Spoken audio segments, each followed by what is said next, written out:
and welcome to this FedSoc Forum webinar call. Today, November 21st, 2024, we're delighted to host a Courthouse Steps oral argument program on Delligatti versus United States, which was argued last week before the court. My name is Kale Kleist, and I'm an Associate Director of Practice Groups here at the Federalist Society. As always, please note that all expressions of opinion are those of the expert on today's program, as the Federalist Society takes no position on particular legal or public policy issues. Now, in the interest of time, I will keep my introduction of our guest today brief, but if you'd like to know more, you can access his impressive full bio at fedsoc.org. Today, we are fortunate to have with us Robert McBride, who is partner in charge of the Kentucky office at Taft, Stettinius, and Hollister, LLP. Prior to his time there, Bob was an assistant United States attorney in the Eastern District of Kentucky for over 15 years. As an AUSA, he first chaired criminal jury trials in the U.S. District Court and handled appeals before the Sixth Circuit. Additionally, he was the district's national security prosecutor and the coordinator for the Anti-Terrorism Advisory Council. During his tenure as an AUSA, Bob also held several leadership positions, serving as a manager of the London branch office, criminal chief, and as supervisor of the Fort Mitchell branch office. Bob also formerly served in the United States Navy's Judge Advocate General Corps for over 10 years. And I will leave it there. A last note, and then I will hand it off for a set of opening comments. If you have any questions, please do submit those via the question and answer feature, so they'll be accessible when we get to that extended portion of today's webinar. With that, thank you all for joining us today. Bob, the floor is yours. Thank you, Kayla. Happy to be here. We're going to talk today about Delligatti versus the United States. This case involves an interpretation of the phrase crime of violence as it's used in 18 U.S.C. 924C. Before we get to the case, I want to make some quick comments about 924C. This is a statute that imposes mandatory minimums on someone who uses or carries a firearm or possesses a firearm in furtherance of either a crime of violence or a drug trafficking crime. The impact of a conviction under 924C provides for concurrent sentences to any other term of imprisonment, whether it's state or federal. And those terms are a minimum of 5 years consecutive, or 7 years if the firearm is branded, 10 years if the firearm is discharged. So these have significant impacts on a drug trafficking case or a crime of violence. There are, with respect to a crime of violence, there are essentially two clauses that define the crime of violence. The first one is called the elements clause. And the relevant language here is one attempts to use or threatens to use physical force against the person or property of another. If you look at the statute, you'll see there is another clause under subsection 3B, which it's called the residual clause. And I read it here because I think in the context of the discussion, it will grab your attention. It is, the relevant language is, by the nature of the crime, it involves a substantial risk of physical force against the person or property of another person, may be used in the course of committing offense. Now, the residual clause has been attacked under U.S. v. Davis, and it has been found to be unconstitutional because the word offense is very generic. It can apply to general crimes such as fraud or theft. And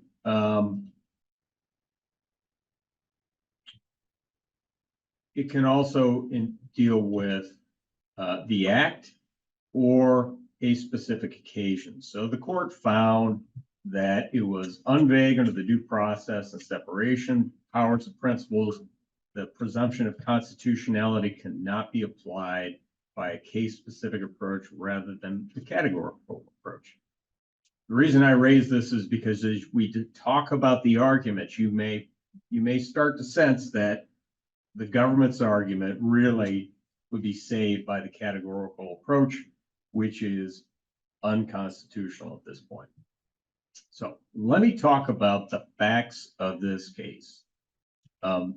Salvador Delligatti was a member of the Genovese crime family in New York. And that crime family is a member of the larger network of organizations called La Cosa Nostra. Delligatti worked for a guy named Robert Bello, who was a made member of the family. I'm assuming made member means the same thing it might mean in The Godfather. And they were involved in criminal activity that involved running illegal sports gambling operations in Queens. In 2014, I laugh because this is as though it's out of a movie. A fellow named Joseph Bonelli began harassing the owner of a gas station that was frequented by Delligatti. Also, Bonelli was suspected by the family of cooperating against known bookies in the neighborhood, which at some level made him a threat against the family's gambling business. So the gas station owner got sick of dealing with Bonelli, and he paid Delligatti to have Bonelli killed. Delligatti had to give some money to his boss, Del Bello, to get permission to kill Bonelli, and Bonelli had a companion. Delligatti then turns around and he pays $5,000 to the Crips to get together a group of their gang to commit the murder of Bonelli.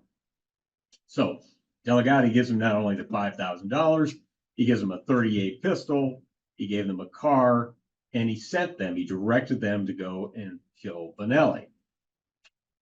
So the crew then went to Bonelli's home and they waited in a parking garage that was around the parking lot of a corner around his home. Their plan was to ambush him. So when Bonelli arrived to go into his house, he had somebody else with him. So the crew decided, well, there might be a witness, so we're going to call it off. They go back to Delligatti. Delligatti says, well, go back today and do it. They said no. They go back the next day. And so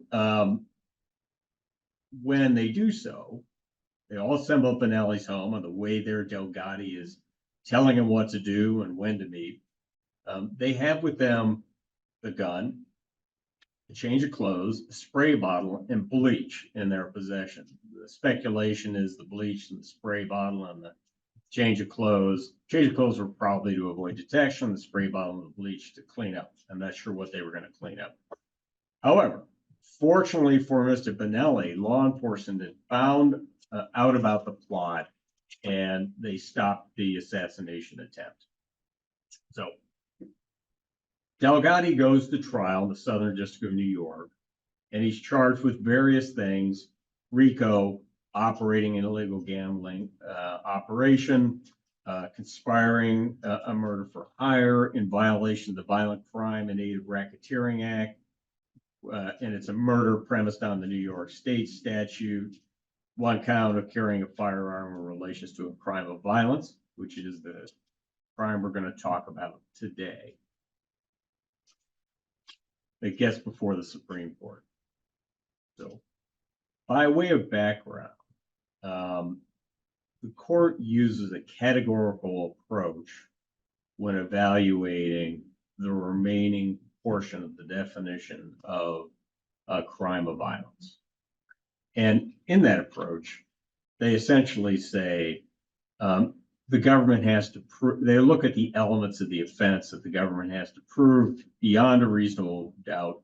They don't look at the actual underlying facts of the case. What does the government have to prove?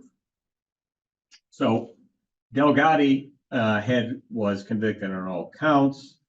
The 923 was supported by additional conspiracies they didn't list, but the only remaining one is the Vicar attempted murder because Davis made the residual clause unconstitutional. Delligatti claims that the 924C can't stand under the remaining clause because he did not use physical force. He loses down at the Court of Appeals on a split issue, and it comes to the Supreme Court on a petition. There is a split in the circuits, and both the circuits that disagree have kind of run the issues to ground. And so the issue is ripe for the Supreme Court to take.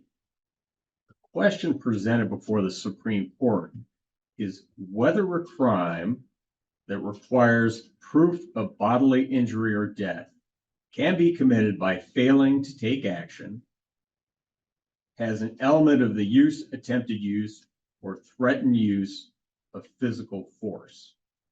So here, their argument is that the New York statute cannot have the omission to do anything by Delligatti to stop the murder. Delligatti would have had to have done something himself to have committed a crime of violence. So the petitioner breaks down his arguments in a couple of ways. First, they argue that plain language of the text requires some affirmative conduct. In other words, he must threaten the use of physical force against a person or property. That other statutory clues from the plain language of the text indicate so. So in other words, we're talking about firearms, the use of firearms in crimes of violence, where there must be some proactive use of the firearm. And you see that's related to the statutory minimums, whether it's used, brandished, discharged. Those things can support the fact that there must be affirmative use of the firearm. They argue the government misreads the text, practical considerations of the result of the 924C analysis. That is, if the court finds that the use of physical force does not include an omission, that would make the 924C inapplicable here, does not justify the fact, is not justified by the fact that there is a murder that's committed here, or more simply put, you can't punish somebody more if the statute doesn't cover the crime. The government argues initially causing a death, any intentional causing a death requires the use of physical force. And this first argument is really where a lot of the Supreme Court's questioning of the government and petitioner to a lesser degree focuses. They also argue that intentionally causing death requires the use of physical force against the other. So there's use of physical force.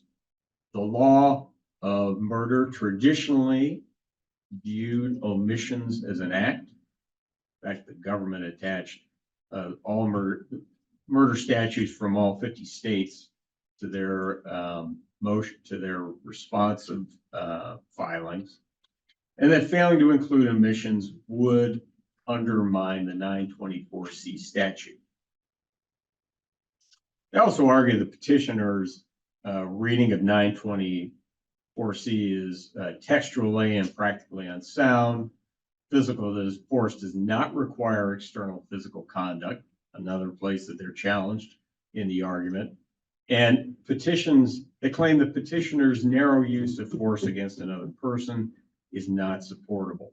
It's unclear what their argument there is, in my view. And then they argue the view of 924C, petitioner's view of 924C structure and hereditary or non-contradictory, and then they view the rule of lenity does not apply. I think I left out that the petitioner claims the rule of lenity does apply. So, not surprisingly, the Supreme Court doesn't get to all of the issues. And this was, I think, a pretty hot bench. The petitioner starts his argument essentially that the use of physical force requires the defendant to take some step to bring the force in contact with the victim. And that hiring another person to have somebody killed does not have an element of the use of force of violence. So the petitioner is not arguing, for clarity purposes, that Mr. Delligatti did not commit a crime. He did commit a crime. What he is saying is that the 924C does not apply because there is no use of force against another person, and that because an omission In other words, a reason not using force is not the use of force. It almost seems self-evident, but when you argue it, it can become confusing. Right. So that he gives examples. Petitioner's counsel gives examples. First, there's the example of violent force. If you take the gun and you beat somebody with it, that's the direct application of violent force. But there can also be gentle force. And this is the classic octogenarian is standing at the top of the steps. You give them a nudge, a gentle nudge, and they fall down the steps and are injured or killed. There, the act, the application of the force, though not direct, is the gentle pushing. The violent force comes from the action of gravity and the injury caused by falling down the steps. So while physical force is not directly, may not be the initial contact, it must be caused by some action by the defendant. The other example that's classic is shooting somebody. You pull the trigger of the gun, projectile leaves and hits the person that you aim. The force is the velocity and the mass of the bullet hitting the body, but you pull that trigger in order to activate the force. Not surprisingly, Justice Thomas starts with another classic example or test, which is the act of poisoning. Now, the Supreme Court has said that the act of poisoning is the use of force. And this is, again, that sort of indirect force. When you cause somebody to take the poison or be poisoned, the poison itself is an act of force or physical violence against the person, the biology of the person causing death or injury. The petitioner says to the court, look, this doesn't fall into our definition. Here, again, it's the act of giving the poison that is done by the defendant that triggers the definition. Where somebody simply perishes and somebody does nothing, the petitioner says, involves no use of force by the defendant. Standing by is not enough. In other words, the act of omission is not enough, even in the event that they have some duty of care. And later we'll talk about the Good Samaritan theory. Justice Sotomayor says, well, if you don't have a duty to act, are you responsible for the death? And the answer is no, because you have not applied any kind of violent force. Justice Sotomayor then goes to the freezing example. If there's somebody is out in a violent weather form in the snow freezing and you do nothing, are you criminally culpable? Well, if you have not put that person there, locked them out of the house, pushed them into the snow, then under the petitioner's theory, no, you have simply failed to act. Justice also has a very interesting discussion about, okay, we've talked about poisoning somebody. What if you put poison in the refrigerator and put it in food, put it in the refrigerator, and the victim comes along and eats that food?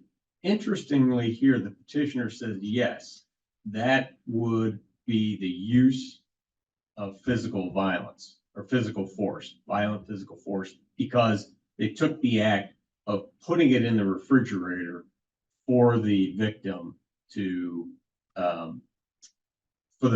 consume, and therefore the later force would be the poison. So the gravamen of the petitioner's position is that you must do something in order to trigger force. Justice Gorsuch has a couple of interesting hypos. So the first one involves, and this is the petitioner, an old lady who's crossing the road, and the defendant does not stop her because he has some animus against her. and she falls in to the manhole and is killed. Assume the Good Samaritan law applies here. The first inquiry is, okay, what's the physical force? Well, the physical force here is the gravity and the impact of the old lady hitting the ground. That is a physical force that is not under the control of or is triggered by the defendant by doing it. So, and this leads to Justice Jackson, I think, really sort of hitting the nail on the head. So she says, look, so what you're really telling us, there's no actus re. Even if there's physical force in the context of holding a firearm or dealing with a firearm, you haven't done anything to cause the physical force. And I think that really is sort of the gravamen of, or the fulcrum on which these arguments involve. So if you don't set something in motion to cause physical force, then according to the petitioner, you don't meet the definition of a crime of violence under 924C. Justice Jackson goes on and talks a little bit about congressional history that was raised by the petitioner in his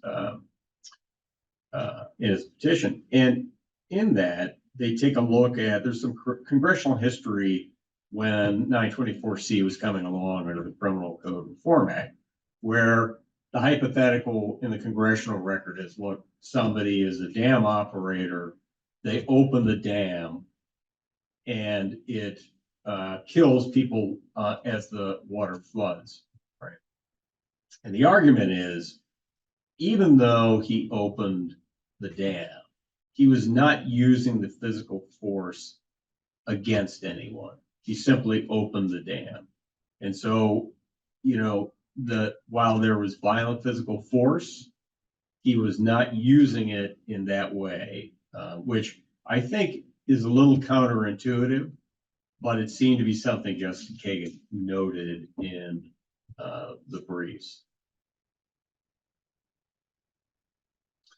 One thing I'd like to note is, the Supreme Court has looked at the term use in the context of 924C, and it's mentioned in the brief in Bailey versus the United States. Bailey is actually two companion cases.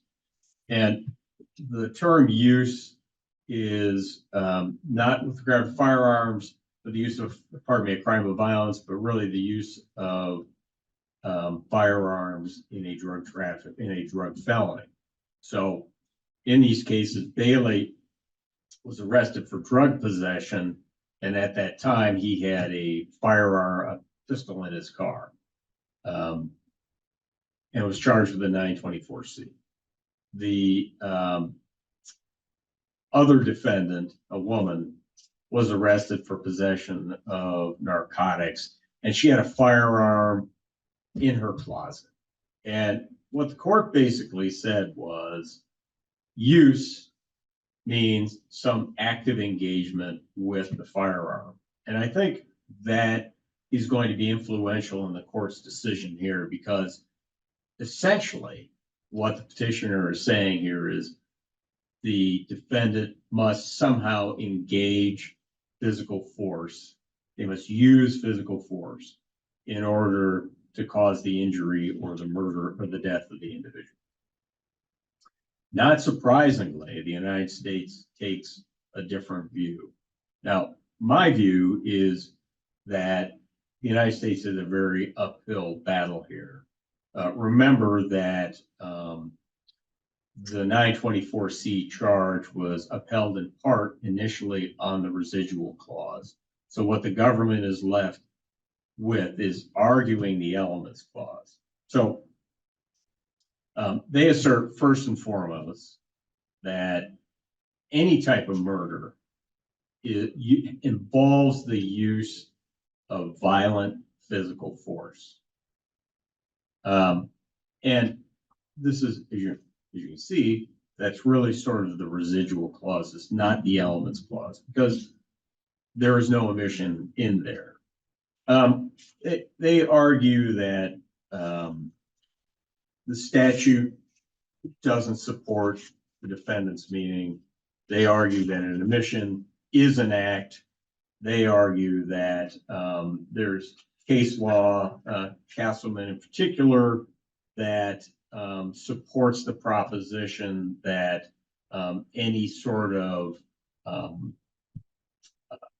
injury can be caused indirectly, and that's the use of physical force. Although the petitioner's response to that is Castleman is expressly limited to the area of domestic violence.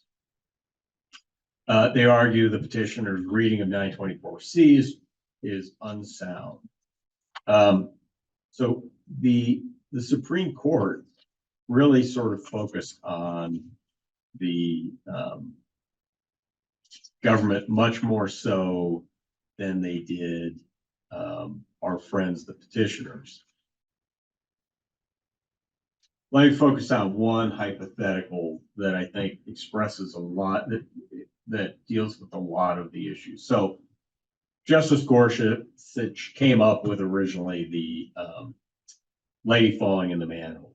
And the government's argument there was, well, even though the Good Samaritan had a duty to act, by failing to act, he uses the natural forces of gravity. And so how they define use is a passive use. It's almost approximate cause use, as Justice Sotomayor points out. But Justice Gorsuch is not going to let it go. He comes up with another hypothetical to kind of explore use and physical force at the same time. So his hypothetical is that there is a lifeguard at a pool. Now, obviously, a lifeguard has a duty to help anybody in the pool. Her enemy goes into the pool and starts to drown, drops to the bottom of the pool and expires, and the lifeguard does nothing. So the first issue is, what's the physical force? And the physical force, as we've talked about some of these other hypotheticals, is the individual drowning. The water filling the lungs, the gravity dragging them down, and the process of drowning in the physical body, to expire the individual. So the issue becomes then use. How is the defendant, or in this case, the lifeguard, using the gravity? Now, the government argued, of course, the same thing, that, well, the use was permitting those elements to go. And interestingly, Justice Gorsuch asked a couple of questions like, well, you agree with gravity is one of those forces? Yes.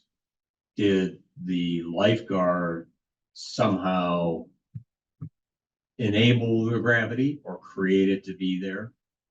And of course, the answer is no.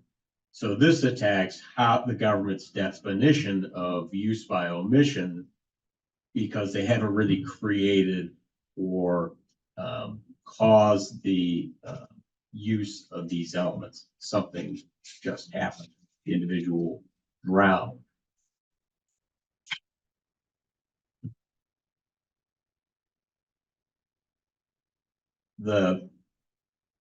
Most of the argument, frankly, goes against the government. The government can't quite seem to explain how an omission is use of force. They get past the definition of violent physical force, because I think there's a general agreement, even with the petitioner and the court, that you can have violent physical force that the individual does not, who is at issue here, the defendant, does not cause it to happen.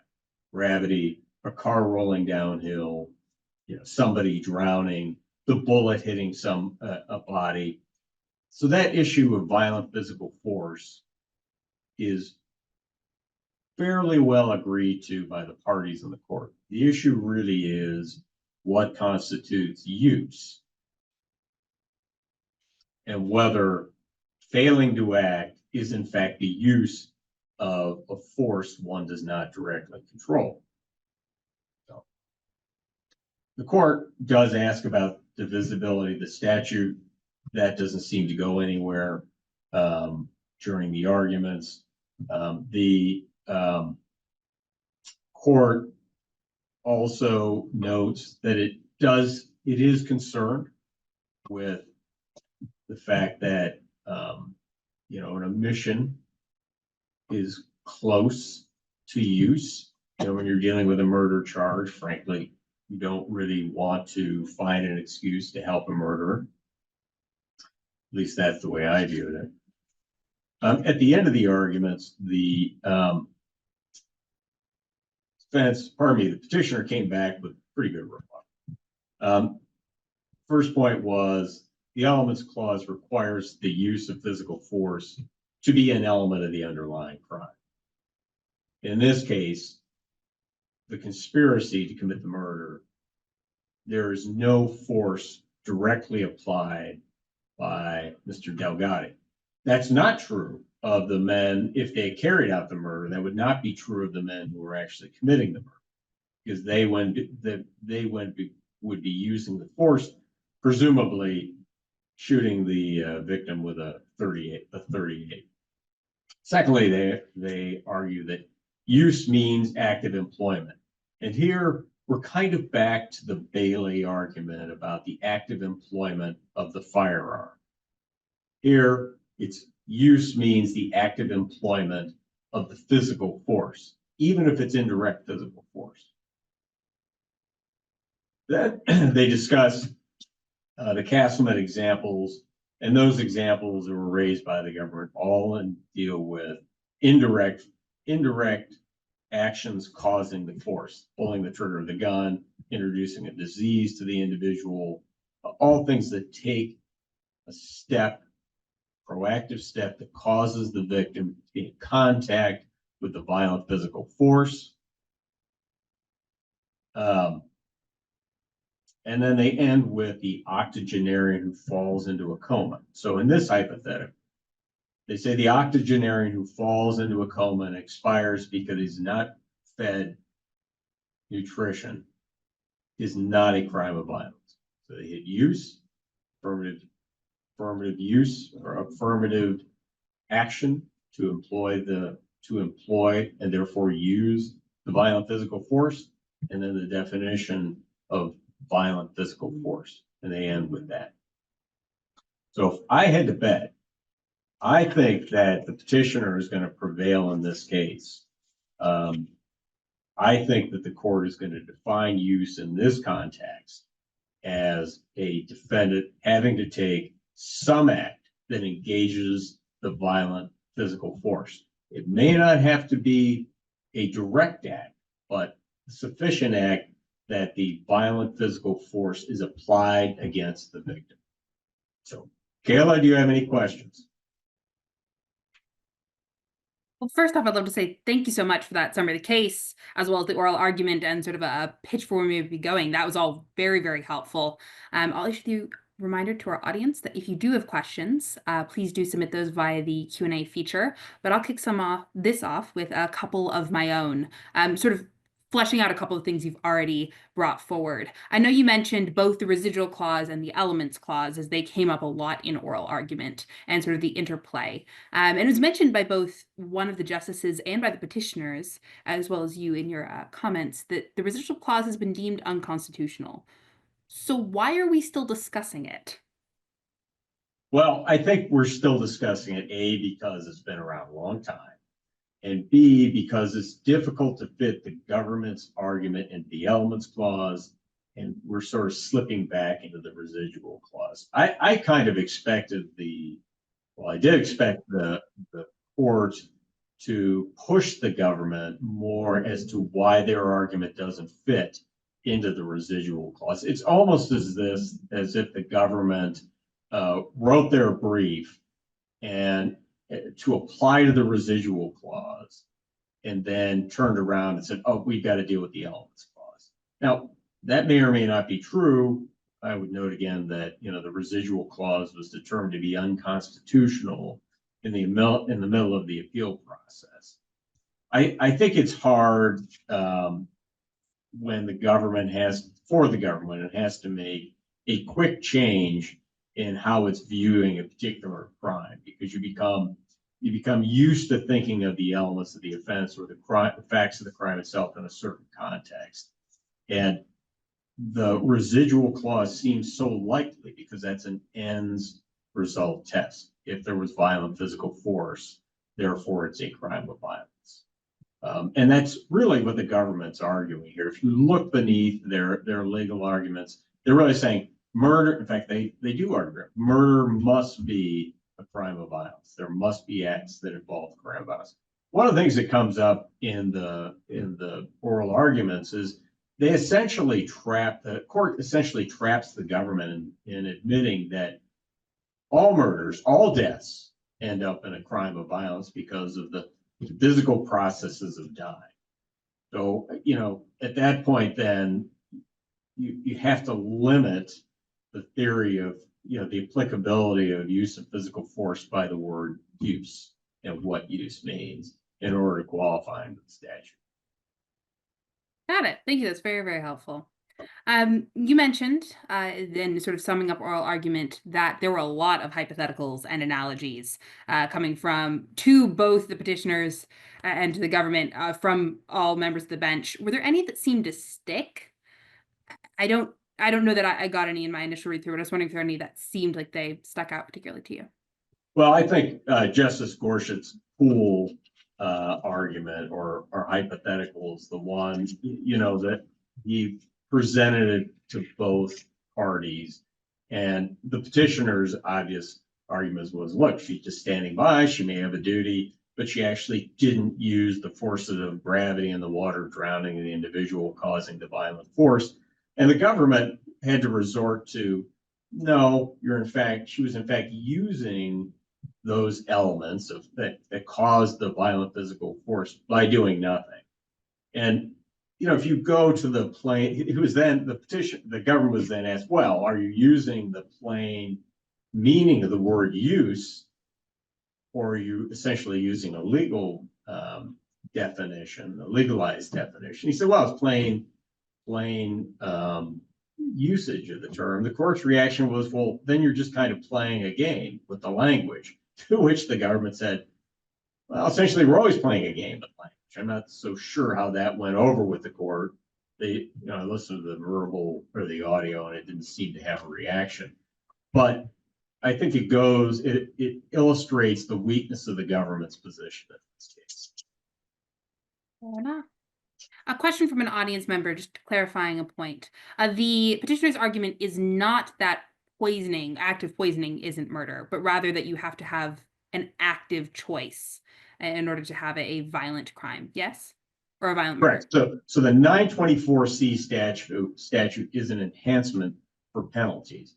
So if you are convicted of a crime of violence in which a gun was used, you're going to get one of the three different minimum statutory penalties: 5 years, 7 years if it's brandished, 10 years if the gun is discharged, on top of whatever else you're getting. So one can be punished for the murder. In fact, our petitioner here got 240 months on all the other crimes, 60 months on top of that for the 924C. So he's still being punished, but the questioner is exactly correct. It's not that he didn't commit the murder. It's that he did not commit a crime of violence by committing that murder, thereby making him not liable under the 924C. Boy, that was backwards. But did I make my point clear there, Kayla? I got it. Sorry, okay. I think we're good. Moving to precedent, you mentioned Bailey and Castleman, and there are several others that sort of burbled up throughout oral argument. Was there any one or a couple of cases that seemed to be controlling for the justices, or is there more first impression and we're pulling alternate legal theories from other parallel circumstances? Yeah, I don't think there's anything that is controlling or presidential here. I think Bailey will end up, although it wasn't discussed too much either in the briefs or in the oral argument, I think Bailey will end up being influential because, first of all, it deals with the same statute. It defines use as including some engagement of the firearm. Here we're talking some engagement of physical force. So that context, I think, is going to be important. So you have engagement of the firearm and the drug trafficking crime. Now you're going to have the engagement of something that causes the physical force. I think there's continuity there. And I think the plain meaning of the word use, right, is going to be the same in both places. It's interesting because there are other statutes that materially have the same kind of language. The Armed Career Criminal Act, Hobbs Act, there's a section in the INA that uses crime of violence, all of which involve the use of crime of violence. And so in the ACCA, the use of crime of violence has been defined a little bit further. Some of that's been found unconstitutional because there's a residual clause there. But I think they're going to end up having to have use mean engaging something that causes the physical violence, causing the death or whatever it is, because it's consistent with the statute. You can't use a firearm. You can't just possess a firearm and not use it to commit the crime of violence. Continuing on that, so you've mentioned there's parallel statutes that have similar or this same crime, but in other statutes. How does this oral argument and particularly the trends in questioning from the justices potentially affect not just this case, but petitioners who may be bringing cases under parallel statutes and the way they're thinking through what arguments they should be making? I think that if the court rules for the petitioner, it's going to further narrow the types of statutes that can be crime of violence under those other areas in very general terms. And I think the court's been moving that way typically. The 924C is a statutory minimum. The other crimes, the ACCA, carries with it significant penalties. The INA statute, it means whether or not somebody's deportable in a certain context. Hobbs Act, similar kind of issues, and enhances the punishment. So I think they're going to narrow use to the plain meaning of the word use within the context of the statute. Got it.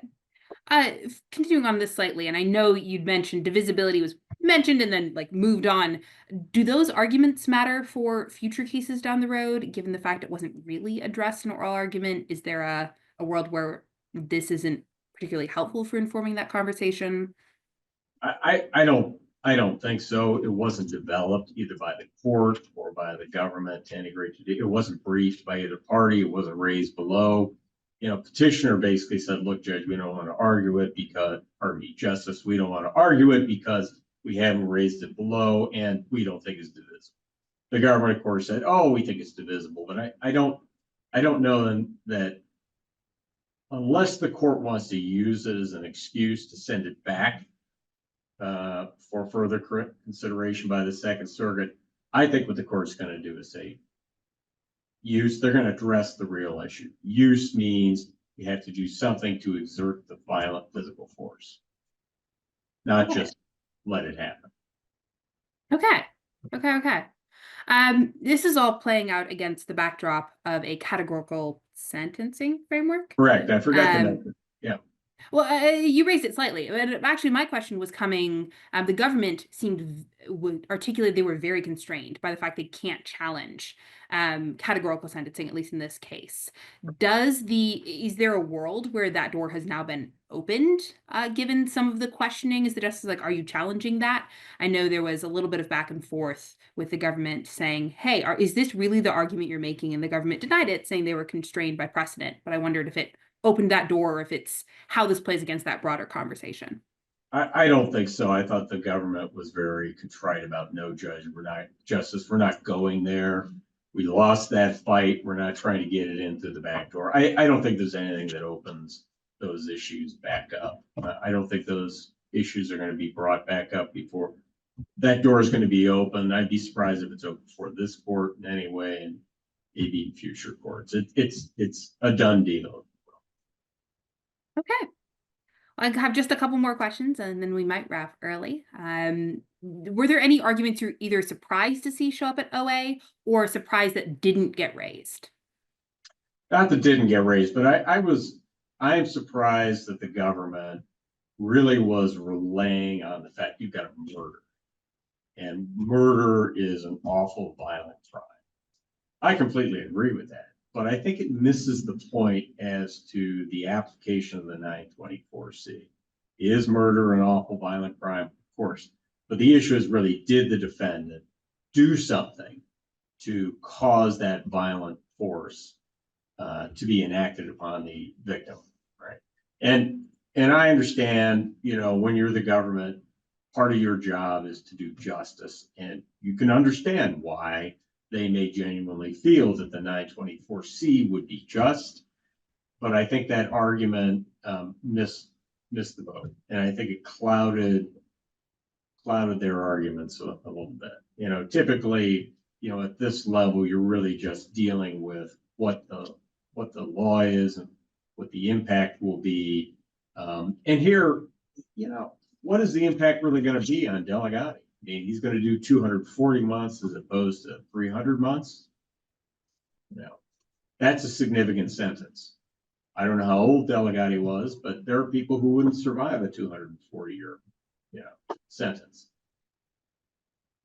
Okay. Well, I know you've given us, I'm always at the end turned to sort of prognostication and what could come. You've mentioned sort of what happens if the court sides with Delligatti, which seems highly probable given OA, but I'll pose the contrapositive just to see what happens if the court rules in favor of the government. Before I answer that, I meant 240 months, not 240 years.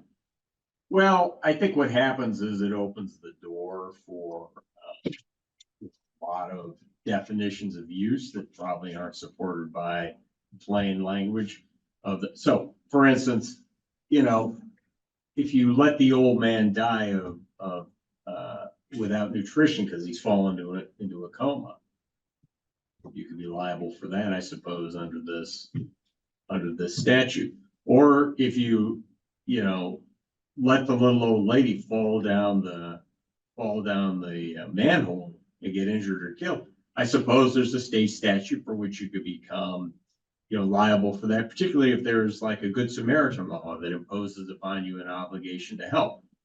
Are those cases really appropriate for 924C potential penalties? As you and I were talking before the seminar, Kayla, you don't have to charge the underlying crime with a 924C. So you have somebody convicted of manslaughter where there's a Good Samaritan clause, it could be used here if the Supreme Court goes with the government's interpretation. And I think you get on a slippery slope. What then is going to be read into the elements of a crime? Because remember, we're talking about the elements clause here.